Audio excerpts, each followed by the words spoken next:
నిన్న ఒకటి మాట్లాడుతూ ఉన్నారు అంబటి రాంబాబు గారు అమ్మాయి, ఆడవాళ్ళని చూడకుండా అని చెప్పానని. అమ్మాయి నేను ఒకటి అడుగుతా ఉన్నా, అసెంబ్లీలో భువనమ్మని క్యారెక్టర్ అనాలిసిస్ చేసి మాట్లాడినప్పుడు నువ్వెందుకు మీ నాన్న వాళ్ళని అడగలేదు, నిలదీయలేదు, మీ పార్టీని నిలదీయలేదు?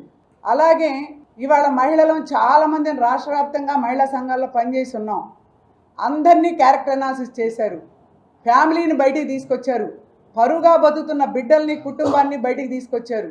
ఆ రోజు నువ్వు ఎందుకు నోరు తెరవలేదు తల్లి మౌనిక తల్లి? నువ్వెందుకు మాట్లాడలేదు? మీ నాన్న మీ పార్టీ చేసినటువంటి విమర్శల్ని కామెంటుల్ని ఎందుకు ఖండించలేదు?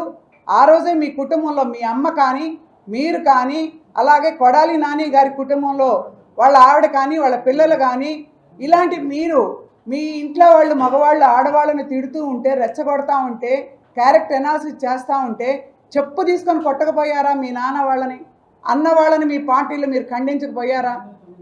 మీరు నిలేసి అడక్కపోయారా? ఇవాళ ఈ అరాచకాలకు దారి ఉండేది కాదు కదా.